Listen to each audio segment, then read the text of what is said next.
Hey, so it's Sunday morning, just before noon. It's a little overcast today, but it looks like we're actually going to get to go up.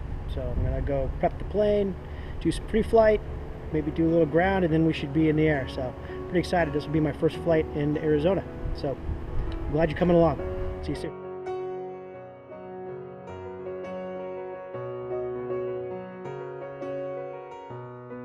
Here's North-Aire Aviation, where I'll be doing my flight training here in Prescott, Arizona. And here's 5352 uniform, the plane I'll be flying today. 172s, first time I've flown a 172 in quite a while. And there are all these helicopters that tend to buzz about. There's a helicopter school here too, so got to be careful taking off around these parts.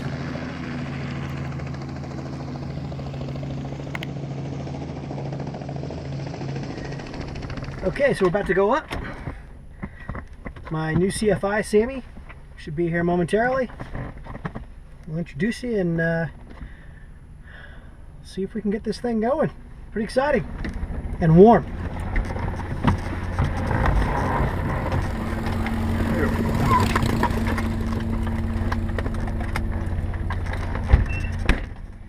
Okay, say hello to the world, by the way, everybody. How's it going? This is Sammy.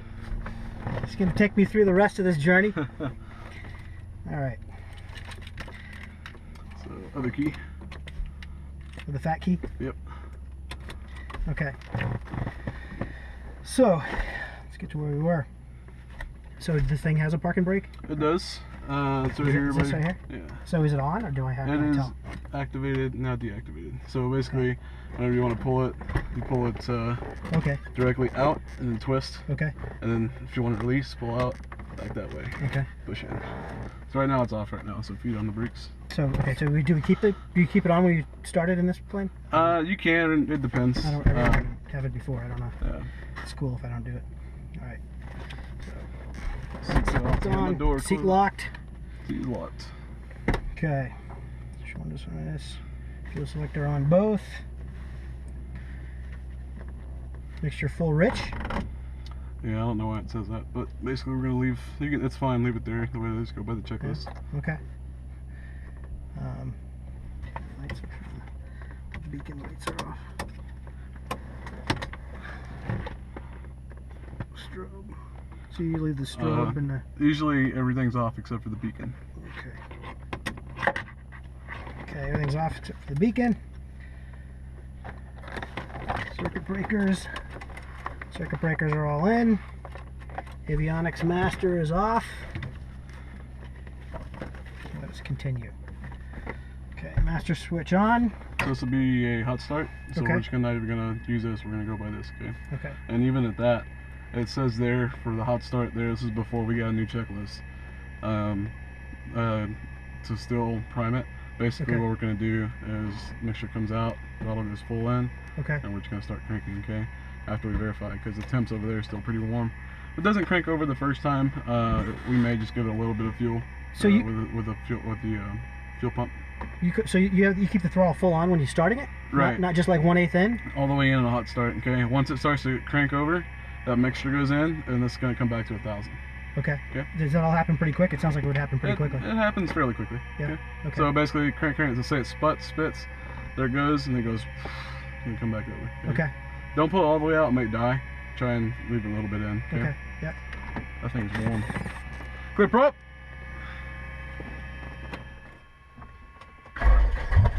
In there. It's pretty quick. Okay. Yeah. Okay. Let's try it again. Make sure all the way out. Steer out.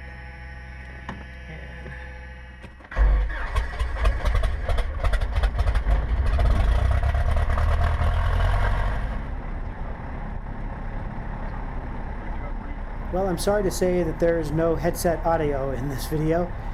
I'd like to tell you that it was a technical error, but it was a user error. Like an idiot, I plugged the comms into the earphone jack instead of the line-in jack. You know, what are you going to do? One's green, one's red. I clearly couldn't make out the difference, but anyway, I'm going to have to take a page out of Flight Chop's playbook and do a voiceover here. Ideally, I'd have Morgan Freeman do this, but he won't seem to return any of my calls. But anyway, Here we are taking off in the 172. There was a helicopter up ahead, and there seemed to be a lot of them about at this airport, but there's a helicopter up ahead, and we were heading off to the east, and here I am pointing to it. So we just, as soon as we got high enough altitude, we hung a left and headed out to the practice area. I was beginning to think that Oregon followed me to Arizona with all the rain we've been having, and since this video I've actually had another flight canceled because of the monsoon season here. But we're going to walk you through this anyway, and who knows, if this works out, maybe I'll do more voiceovers in the future. In the meantime, let's just get started with the video. The problem here for you guys is that I fumbled talking to the tower so badly. It's good for me, I guess, because it saves me a little bit of embarrassment, but you're going to lose a lot of the comedic aspect of this video simply because I kept fumbling my way through the tower, talking to it, leaving the airport and also arriving at the airport. All my previous flights in Oregon were with non-towered airports, so this was my first experience with a tower, much to the controller's dismay, I'm sure. So we got to the practice area here, and I've shot a little bit ahead in the video. We're doing some steep 45-degree turns here. Just a matter of leaning the plane, and I'm just doing a 360 on one side, then we flip it and do it on the other side.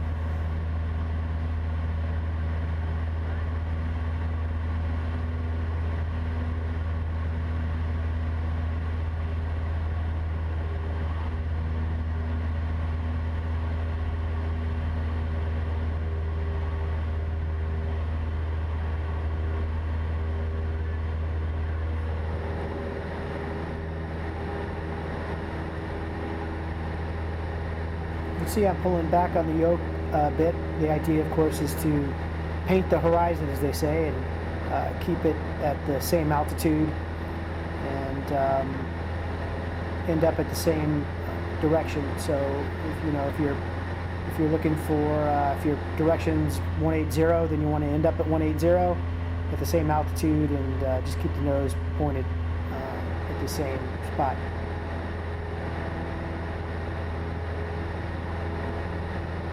Here's a spot where Sammy said, you need to be trimming. Let me show you how to do this without so much effort on the yoke.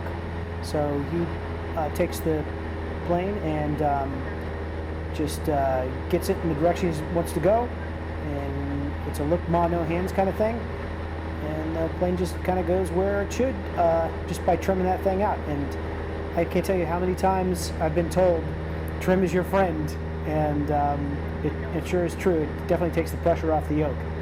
So here Sammy goes still, hands-free, and ends up at the same spot.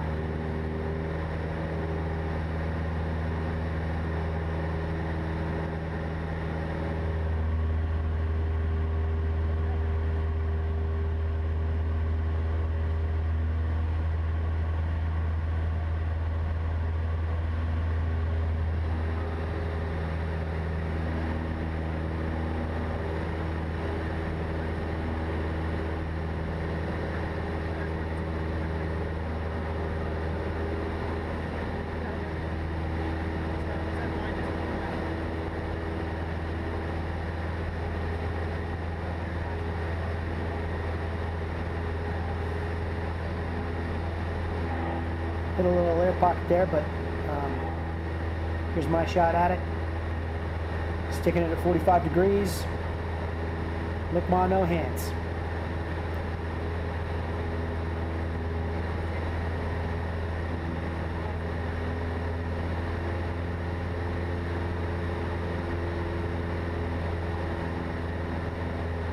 Yep, that trim's all right.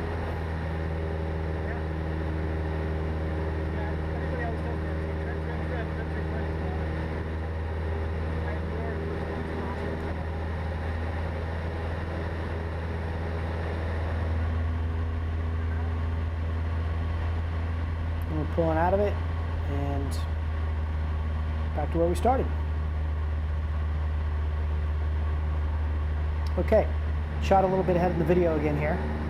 We're doing a turnaround at point.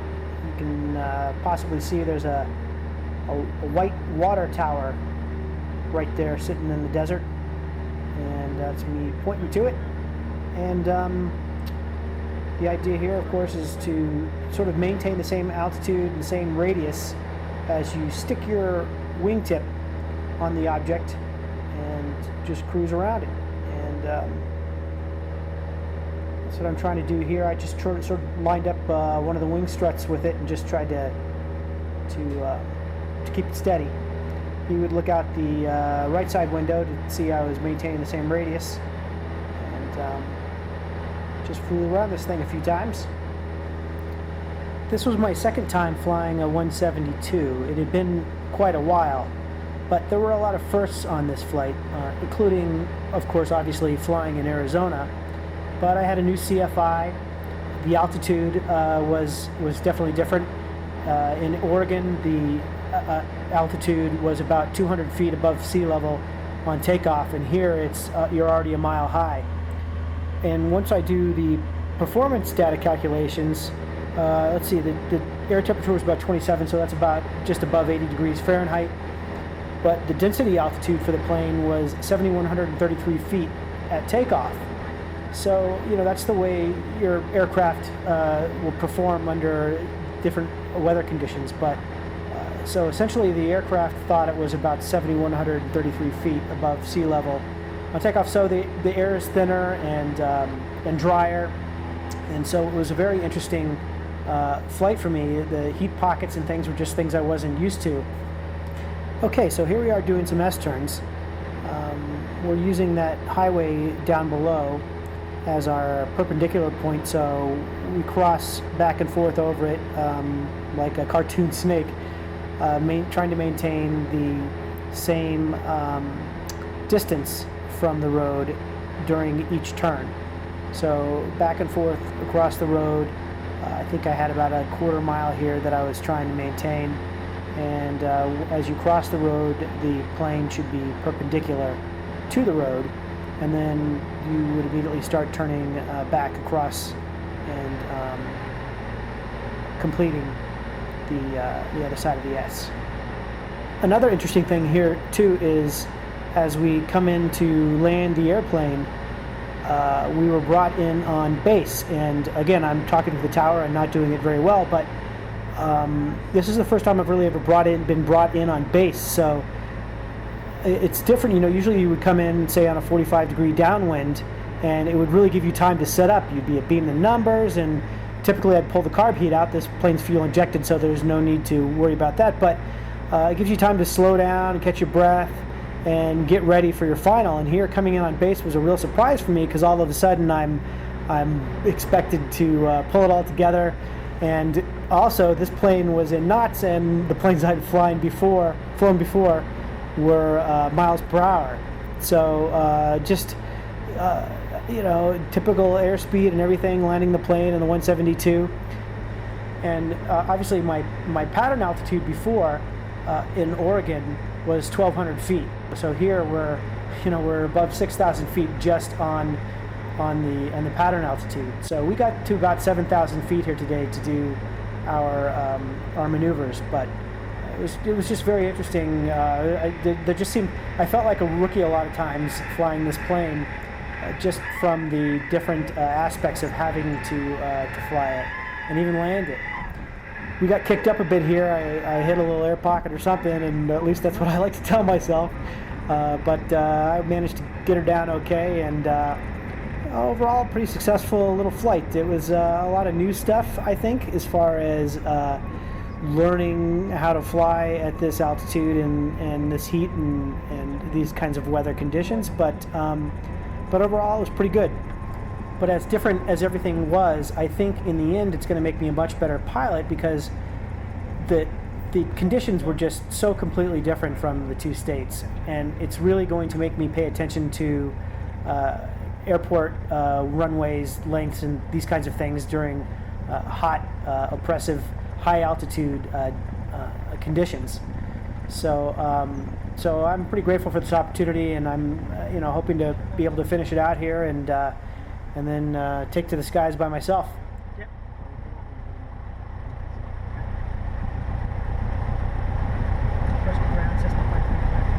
And here at the end, Sammy gives me the thumbs up because I finally got something right with, at this point, ground on the radio.